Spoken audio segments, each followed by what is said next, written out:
Welcome to an Emergency Escape Collective podcast, everybody. I'm Kaylee Fretz. I'm joined today by Johnny Long, Cosmo Catalano, Ronan McLaughlin.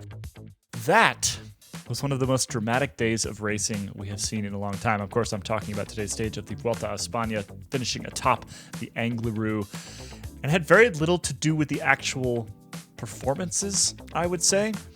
So here is where we are right now. Sepp Kuss has a GC lead of 8 seconds over teammate Jonas Vingegaard. He came into today's Angliru stage with 29 seconds. The 21 seconds gone are the result of the last few kilometers of the final climb.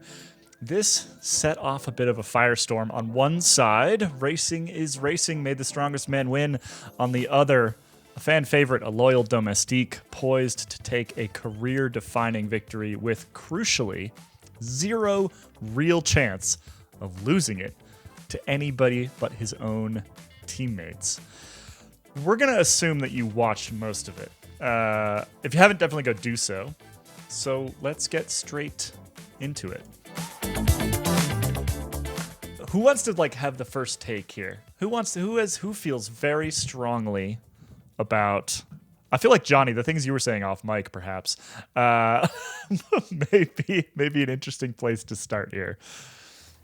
I was going to suggest Cosmo or Ronan with a bit more of an analytical view. I think, this is what I said in the Discord when we were watching it, is that no matter what you think, no matter if you think racing is racing or any other sort of bullshit or anything, it is just heartless with seeing Roglic just gunning it off the front, Vingegaard checking behind, being like, yeah, that's my... teammate red jersey being dropped by me and my other teammate. It's just heartless. And even GCN afterwards, who are always pretending that there's rainbows everywhere coming out of every possible sort of crevice imaginable, even they were like, this is just they couldn't bear to watch it. It's like watching puppies being hurled off a cliff.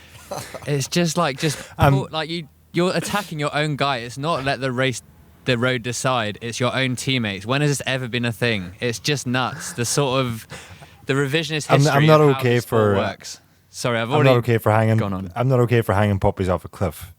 That's what's happening. That was absolutely horrible to watch.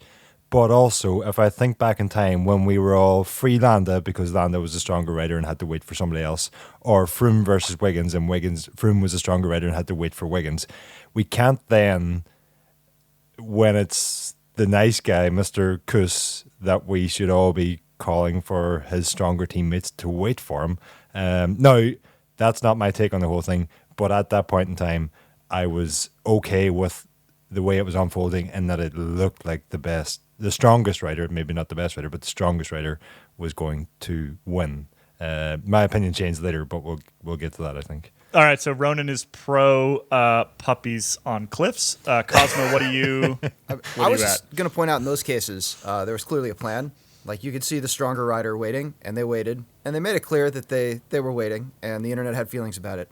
And this did not feel particularly planned. I think we'll talk about it more later, but some of the communications we've had from the team allegedly in charge of this seem to conflict with what actually went down. I think you're getting to the point I want to get to there, Cosmo, in that, yes, it's the riders' actions that we're seeing, but I think it's a bigger team issue that we're actually seeing unfold here, and it should all be solved before any of this happens on our screens. All right, so let's get into kind of the details of this communication here. So I mentioned in the little intro there that we had this radio call between Sepp Kuss and turns out maybe nobody. Actually, he might have just been talking to himself. So according to the Jumbo-Visma tweet /X, Sepp in his communication, this is what Jumbo-Visma says, "Go guys." We later hear from Christian Nierman right after the finish. In fact, we have this audio, so I'm going to prove it to you. He says we couldn't hear him. What was his message at the moment? We couldn't hear Sepp, and also we didn't see anything because the television was really, really bad. But it is we agreed in the beginning of the week that we are still all three going for it. And I mean, I think everybody would like to have Sepp in the lead, but that's one thing. And he is also still in the lead, but they also want to win the stage, and we also agreed to that everybody's allowed to go for it, and I think that's what happened, and very, very good job and really nice victory for Primoz. So we've got communication coming in from Jumbo-Visma, like sort of PR proper, right? Which would be running the team's Twitter account at the time. Christian Ehrman's not sitting behind a wheel of a car tweeting. I hope not. We've got that coming from PR proper, and then we've got Christian Ehrman saying, actually, we couldn't hear anything. And that really does suggest that, to get back to what you were saying, Cosmo, is I think that they just, well, actually, we know this from what Ehrman said. They had a conversation at the beginning of the week where they basically decided as a group, everyone can go for it.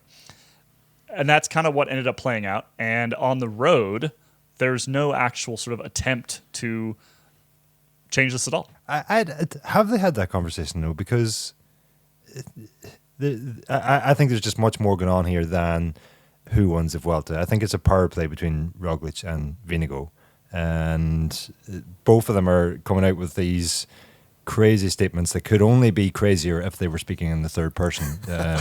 Had Roglic come out after the stage and say, Roglic want Sepp to win, but Roglic attack. That is the only way that could have been crazier. Because they're contradicting each other. None of them want to actually be on camera and give an interview, but they're sort of obliged to when the mic is stuck in front of their face, I think. And then they're trying to skirt around the problem. The one thing I do wish is that they would put Sean Kelly on the ground to ask these questions, because I've never seen Sean Kelly, and I've been in Sean's company quite a lot, and I've never seen him care about anything as much as he cares about this three-way battle. Jumping in real quick here with a little announcement, which is that if things continue as we think they might, into Thursday, into stage 18 of the Vuelta, we're probably going to do a live podcast, a live emergency pod for members only on our Discord. So if you're not already a member and you want access to that, head over to escapecollective.com/join. Make sure you join the member tier, not the reader tier. The reader tiers only drops the paywall on the site. Don't have access to things like live podcasts. So probably going to be doing that tomorrow. If you want access and you're not already a member, now's the time. escapecollective.com/join.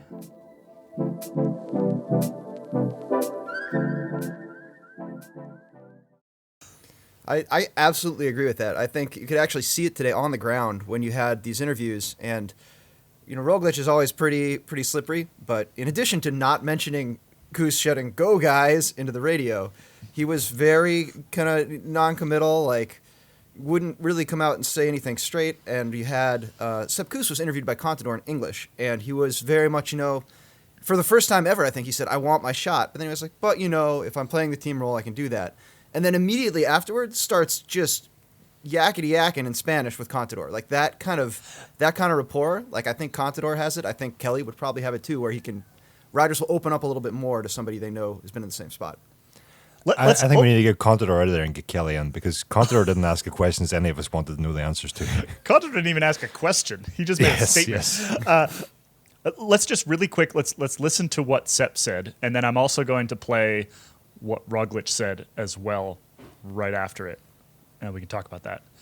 Yeah, it was a position I never expected to be in, and that's the beautiful thing about it. I came in with no expectations, was just looking to help out the guys like always. Then came into this beautiful jersey and all the experiences that come with it, and I discovered a new level of self-confidence, of racing instinct, and that was really, really beautiful. And also with incredible two guys. I think behind the scenes we work really well together. They're two big champions, and I also want my shot, but I also am happy to work for them when it's called for. So it's been a beautiful experience. Did you realize when Sepp was getting dropped? Sorry? When Sepp Kuss was getting dropped, did you realize it? Like I said, I just did my own tempo. I know, I speak with him. He's a weird thing, he's a weird feeling, but it's just, on the climb where everyone goes on such a steep climbs as fast as possible, and then we see. But Sepp is still in the red, so he's still the leader. Of course, I said to him, keep fighting, keep believing, and he will make it. I think it's really interesting listening to that, how firmly and kind of punchily he says the part about wanting his shot, and then sort of remembers that he's on camera and needs to slide back into teammate mode. 100%. It was the closest I think we've come to sort of an honest Sepp answer, and I think that one of the things we do know about Sepp as a rider and as a human being is one, he's by all accounts a very nice guy. Two, he's very professional. He's proven that over and over and over again. And so I think that a lot of taking what he says on camera, on mic, at face value, that actually makes it kind of a dangerous thing to do, right? Because he's probably more likely to not tell us exactly what he thinks more often than not. And I think that was kind of the closest we got to his true feelings on the matter.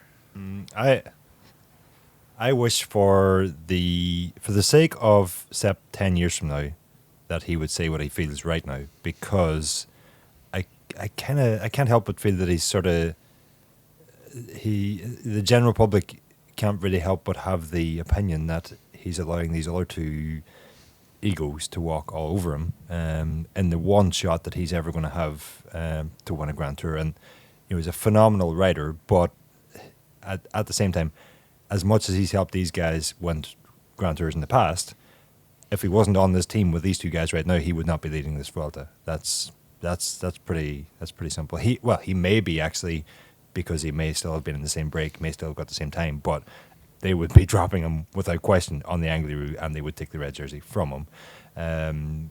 But and that's where the conflict comes in for me is, while if these two guys, Jonas and Roglic, were nowhere on GC, it would be clear cut they would have to ride for Sepp. But the fact that they are on GC, combined with the fact that this guy who is leading has helped them so much in the past, we all feel that they should do the right thing for him, help him win the race that he's never won a race. And the thing is that we can talk about who's the strongest rider in the Vuelta or whatever, but the context matters. If Kuss helping the rest of the guys, every Grand Tour Jumbo-Visma have won, he's been a huge part of it, and there's been times in the Vuelta when Kuss has dragged Roglic back up to the front group. Like, it's never that clinical and obvious that it's just exercise contest and who's the best exercise throughout the whole thing. It's way more nuanced than that, and I think people lose track of that. But to suggest that, and I'm mostly just playing devil's advocate here, but to suggest that one of these two guys should give up a Vuelta, okay, you might argue that Roglic should give up a Vuelta considering that he's won like 50 in a row. Yeah.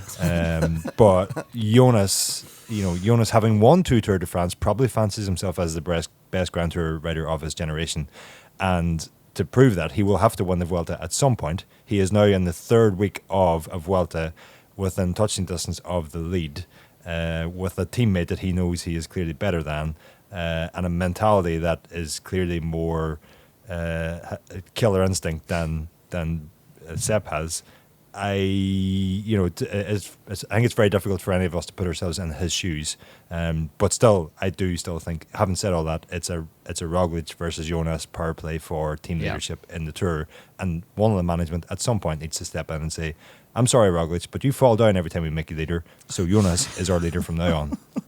Yeah, let's not forget a little bit of news that we broke right ahead of the Vuelta, which is that Roglic was in discussions and had been approached by Little Trek, formerly Trek Segafredo, just ahead of this race, to go be their leader. Who hasn't? Right? Well, I mean, at this point, probably everybody in the peloton's been approached by Trek. I think they should approach Sepp, perhaps. Bring the eagle home, Trek. Bring the eagle home. That's where I draw the line, okay? That's where I draw the line with this. Do I need to do the Pledge of Allegiance again, Johnny? It's interesting that, this is the first time in a long time we've had an American contending for a Grand Tour, and here we are, knee-deep in the drama, doing an emergency podcast, and I can't help but wonder if Durango resident Kaylee Fretz feels a little more strongly about this for reasons outside of bike racing. I'm pretty sure this is the first time we've ever done an emergency Vuelta podcast. We've done loads of Tour dailies, we've done Giro emergency pods, but Vuelta, not so much. Very true. But very true. The thing is, it's not just me, Cosmo. You're making it like it's like all of American bike racing right now. I mean, like my wife, who doesn't really particularly follow bike racing at all, was like texting me this morning. She's like, "What happened? What's going on?" Like she's literally sitting at work doing this, right? And like, our own member Discord is just, it's basically on fire at the moment. Like it is the servers are on fire. There's so many people in there that it's an important moment, I think, for American cycling. That's not really all that relevant. I have actually been trying to keep myself out of these discussions. We made Johnny write a story yesterday because I can't be. I know this. Well, I cannot be reasonable with this because the kid ski raced with my wife, and like I know his mother. Like it's just not a. I can't be. Well, you can just be accused of like nationalism and be like, you only think this because you are American too. But actually, it's because I like his family. Or like you just entirely. Yeah, there's many reasons, and the thing is that like we're all talking about this like quite animated and like caring about this, but like it is just bike racing. We have to remember that. But that doesn't mean that we can't have feelings about this stuff. All right, men have feelings about bike racing. That's just how it is. I have never seen such a charged podcast crew in all my time. Everybody is just. That's why we had to have emergency pod. We had to have an emergency pod. Okay. Taking it back to the race, though. Yes, let's return. I thought it was very interesting, and perhaps just made the whole thing even worse. The way the stage was not decided, but not like celebrated or contested on the line. I know that descent to the finish is tricky, and you could argue you're in the position that you're in until Sepp came along and then disproved that.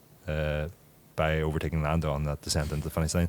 But there seemed to be no contest for, Roglic basically just from the second he took to the front with however many kilometers to go, stayed on the front of the finish line. And then, if it was all about the stage one for him, he showed absolutely no emotion having won the stage and literally just like lifted one hand. It was that just made it worse again for me. And then the very strange interaction between Sepp and Roglic that was caught on sort of background audio, and they cut to it. I thought that was strange. Cosmo, you've seen more of it than I did, I think. Yeah, what it looked like to me was that this was immediately after Kusa's family had brought him a tiny birthday cake to the top of the mountain, and he hugged his wife and he said, "I didn't think I must get it, but I held on and I won." It was very kind of cute. And in the background, you could see Roglic kind of come up, and I think he sort of gathers that this is like, wife time, and sort of turns and walks away. And I think Kus sees this, and he's actually kind of wrapping up with his family, goes over, like, grabs Roglic by the arm, gives him a hug, and they have a conversation where they use a very specific phrase, like a weird feeling or something similar. I think this is what Sepp actually says to Roglic, like, hey, I had a weird feeling out there, don't worry about it. And then in Roglic's interview, he uses the exact same phrase. He's like, oh, he had a weird feeling. It was very much like he has been given this out to let himself ride the way he rode during that stage. The way I read that encounter between Sepp and Roglic was more like somebody who had been ostracized from a family, but then had to turn up to a family wedding, and it was all like, "I'm here. Let's not have our beef in public here." Okay, bad feeling. Drop. Okay. And Roglic didn't actually string 2 or 3 proper words together in the whole encounter, which told me that. And then also just the immediate encounter after the finish line where the 3 Jumbo riders seemingly couldn't even look each other in the face. It was like, 2 days or yesterday even they're high-fiving and hugging and smiling. And obviously Angliru is a big effort that, it may just have been, they were recovering from said effort, but the whole thing's just weird. I think the Roglic-based theory is the best theory so far in that, and then it makes it very strange because if anybody takes red off of Sepp, it's going to be Jonas Vingegaard. But Roglic is actually appears to be the one that is like instigating, right? Yeah. And again, the theory is basically that he's had offers from other teams. We know for a fact he said this, that he wants to have leadership at the Tour de France in 2024. He is trying to prove to leadership or to other teams or to somebody that he's the one that they should either give him co-leadership with Jonas Vingegaard at Jumbo or potentially slot into a different program, right? The result of that is that then Jonas Vingegaard comes back and says, "Oh no, I'm not letting you drop me," and so he follows him up the mountain. When, according to Vingegaard, he says he'd like Sepp Kuss to win the Vuelta. He said that after today's stage. Yeah. So you've got this sort of weird Sepp is essentially stuck in the middle of this battle between these two sort of greater champions, so to speak, and their fight for leadership, either of this team that they're on right now, or to try to prove something to whoever picks up Roglic for 2024. I agree with that. The thing is, it's the perfect situation for Roglic. Though, like he was like kind of like smiling and like not like had the weight of the world on his shoulders after the stage, because he knows if he turns a screw, Vingegaard follows him because he can't bear to let him go. And then if they'd taken the red off of Kuss, then Vingegaard's in red and takes way more of the heat. Even though Roglic has like gently been stoking the fires like the whole time. Like he did a little attack the day before the Angliru. He's like, he wants to win as bad as Vingegaard, just so happens there's a bit more of a time gap. So he's there being like, well, this is working perfectly. I've now pissed off Kuss and he's probably more angry at Vingegaard than me. And then team management is just like... Team management is on-chaining it in the car and F-bombs all over the place.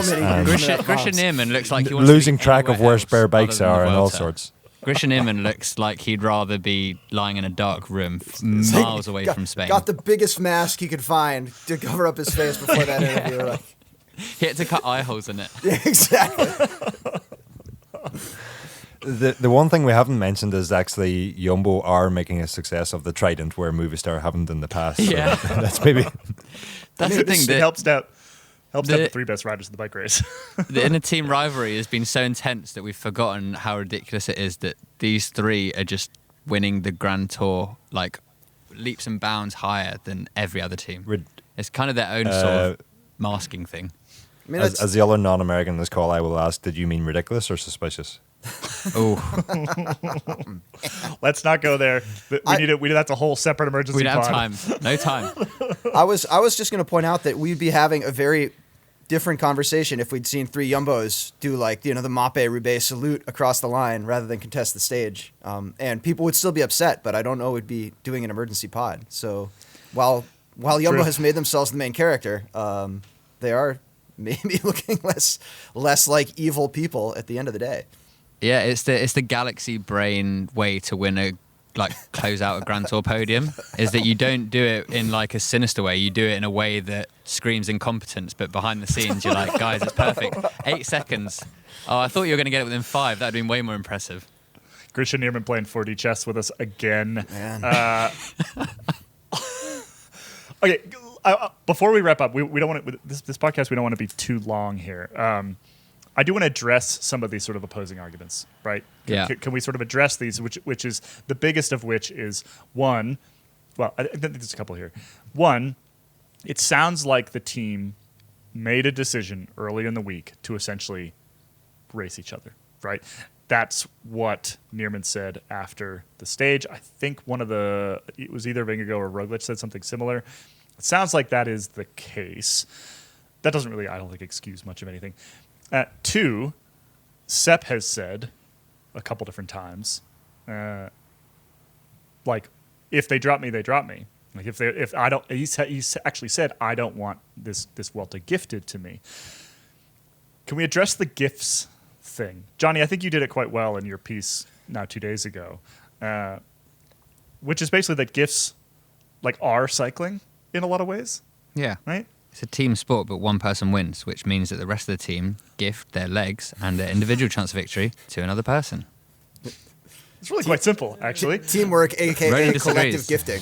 All right, Ronan, argue back. I like devil's advocate, Ronan. He's fun. I will argue the fact that it's not a gift if you're Paid to do it. reimbursed. Yes. For said gift. Okay. Is it a gift that I'm sitting here talking to this? No, I'm mostly here because I just wanted to have this conversation, but I'm also paid to be here. So, in no way is it a gift. Which I don't, I think that logic applies, but it also isn't the logic I would go with in this argument, in that Kuss certainly deserves the backing of the team. All the riders on the team are paid. Some are paid better than others. Kuss is paid very well to be, I presume very well, to be a loyal lieutenant in the mountains to these other 2 riders. But those other 2 riders are also paid members of the team. And the team management could sit them down at the beginning of this week. Instead of saying that we fight it out on the road and make ourselves look incompetent, we defend Kuss's lead for as long as he can maintain his lead. If he's dropped while there are other GC contenders nearby, then Vinigo and Roglic, you're free to race your own race. But if he is still with you two when you have dropped everybody else in the race, then we are paying you this week to do Sepp's job. Yeah, which that I think is a fair assessment. On the first point you made, Kaylee, about the decision taken at the start of the week, I would say that's like an anti-decision. It's like if you've got a big patch of like mold growing in the corner of your house and your decision is to do nothing about it. It is a decision, but it's not the same decision as like, how will I fix this problem? Maybe I will get a guy in to sort it out. Maybe I'll move house. You know, yeah, what Jumbo are doing is just avoiding the room. Let's go live in the other room for a change. Yeah, exactly. So I that's think the bathroom. Like we don't have another bathroom. Oh, we'll just go outside. Go in the garden. It's not that argument to me doesn't hold any water, because when is this? Yeah, I don't know. I need to not get so het up about something that really, in the cold light of day, I probably won't care about in 3 months. To totally belabor that metaphor, I think Kuss is doing really well in a very moldy room right now. You look at today's stage, like he clearly knew he didn't have it in the moment where he needed to have it, and the two strongest people rode away from him that happened to be the only two people on the mountain at that point in the race with the same kit as him. Like, there's no help. The team isn't helping you. You're on your own. And what does he do? He looks back. He waits for Landa. He regroups. He goes balls out into the finish and keeps his lead by 8 seconds. Like, I can't imagine a more mentally devastating situation. And to see him just do the sort of cerebral racing he does as a mountain domestique, leading the GC race when clearly not as strong as he needed to be, was just awesome. Like, I don't want to lose sight of how well he rode in light of all this drama. Well, and recall that he said that at the finish too. He said that he's grown a lot, and that like the racing angle is actually something, the sort of the racing tactics, you know, he's grown in that from that perspective. So he actually said that right before the bit about, you know, I want my own chance. So I mean, if you read between the lines there, he's like, well, I've actually these last couple of weeks have taught me, I have learned that I can maybe do this, and I've grown a lot of confidence, he said. And so I think it's an interesting, it's a separate topic, but like where he goes from here is actually quite an interesting question. I just want to say one thing quickly I thought of. We talk about, you know, if the others are stronger, they can drop him. Kuss has already raced 2 Grand Tours to help either of them win one already this season. And maybe if he was arriving fresh for this race, then he wouldn't be getting dropped in like the final 2 kilometers. I mean, well, Johnny, that comes back to your very first point, which is that we can belabor all the sort of logic of this and all the details of this, but fundamentally, what it comes back to, for me anyway, is you just don't attack your own goddamn teammates, right? Like you just don't do that. And you can say that Roglic didn't attack; he just rode up the way. No, like they know what's happening. You don't attack your teammates. This is like a sort of like bike racing 101 kind of thing. And it just like, well, bringing me to the sort of final point here before we wrap up.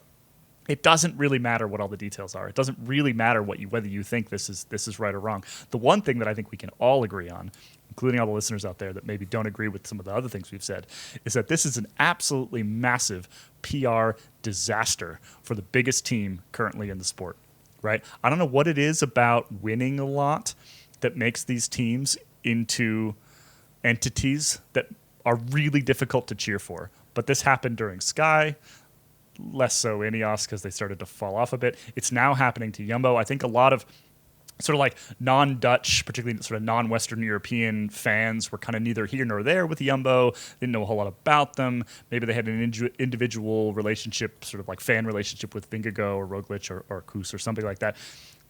Those opinions are now solidifying around this team, and in not a good way. The only thing I'd add to that is they're looking for sponsorship. Would you want to put your name on this? Like, it is, you are both a shit show and evil. Hey, we're a great representation for your brand. Who's going to pick this? Elon Musk? Are they going to be X next year? I think to finish it up, we should all go around and say like a final thing you want to say about the whole thing to cap off an emergency podcast. I want to say a question I raised in our Slack earlier today, and that and it gets to the point that I lay the responsibility for all of this with the team management. And what I put into Slack earlier was, if you were Jumbo-Visma's directors or management or whatever sitting the day before the Vuelta started in Barcelona, and you had been offered Jonas Vingegaard being a minute ahead of anybody else outside of your team going into the final 4 days of the Vuelta, would you be happy? And you would be. Or if you were offered Primož Roglic in the same position, being a minute ahead of anybody else in the race outside of your team, you would be happy. Or if you offered them Sepp Kuss being almost 3 minutes ahead of anybody outside of your team within the race, you would be happy. You probably wouldn't put it together that you've got first, second, and third in GC, but you would be happy if you offered any of those scenarios, because you would be in the red jersey. And what would you do in that scenario if you were thinking logically and responsibly as a team director? You would do the boring, ride on the front, take no risks, and just bring the jersey home approach that none of us want to see, but that is what they really should be doing. And for whatever reason, they have not made that call. And it could, I think it was last week's placeholders, I said something along the lines that we haven't seen Jumbo mess up in a while. And they're going to somehow pull off the incredible feat of absolutely messing up this Vuelta in a horrible way while also still winning it, which I don't know how anybody, not even just winning it, but probably putting 3 riders on the podium. Me? I'll just agree with that. They've managed to, as my final thought. I mean, they've the only other way that I can think of where you can win a race and lose sort of the PR battle in the way that they have is literally if the person that won the race for you tested positive for doping like the day after, right? Like that's the only other way that I can think of where you end up with as much negative optics while winning, technically winning the bike race. I think this is more along the lines of your a motor built into your frame alerting the authorities to drugs that you're smuggling across the border. So yeah, just an absolute PR own goal for me. Cosmo? It's as much as I hate to say it, like I mentioned earlier, I prefer this to the orderly finish of 3 Jumbos at the line. Here we are criticizing everything they do, and yet as a consumer of sport, this is a much better product. I shamefacedly admit. Definitely. In similar fashion to Jumbo-Visma's PR sort of mishap, I would also acknowledge the optics of sort of very American podcast and media thing, do an emergency podcast in defense of American rider. So I'd just like to say for the record that I am both 50-50 on America and 50-50 on nice guys. So that's it. I was going to say, the only theory that we haven't considered is that actually Sepp Kuss's nice guy appearance is just an act, and actually Jonas and Roglic are just giving back for whatever has happened in the past. Trashing everything behind the scenes. Banging on their door at 3 a.m. I don't think there's an ounce of credibility in that theory. I used ounce because we're talking about American. Dark Sepp Kuss memes. All right, we're wrapping up this emergency pod. We hope you all enjoyed it. We hope some of you agree with us. Some of you probably don't. We've gone completely around in circles here, so everybody's going to agree with something we've said at some point. That's true. That's true. If you don't agree with us, the best thing you can do is go to escapecollective.com/join, jump on the member Discord and yell at us. That's what you should go do. You would not be the only person to do that. You would not be the only person to do that. I like the fact that people are happy to disagree, though, even if like the crushing weight of all of the messages are like "go curse." I'm glad that people are like, you know what, actually, fuck that nice American guy. I want the weird, sinister European men to just absolutely crush him. Stand strong, Klaus. I like that people Stand strong. Yeah. All right, I'm wrapping it up. Thanks for listening, everybody. You should still go listen to this week's placeholder because it actually has a bunch of non-Vuelta stuff in it. And we will be back potentially with another special episode because whenever Sepp Kuss moves, we do an emergency pod. We're possibly back tomorrow. We'll see. Thanks for listening. Bye-bye.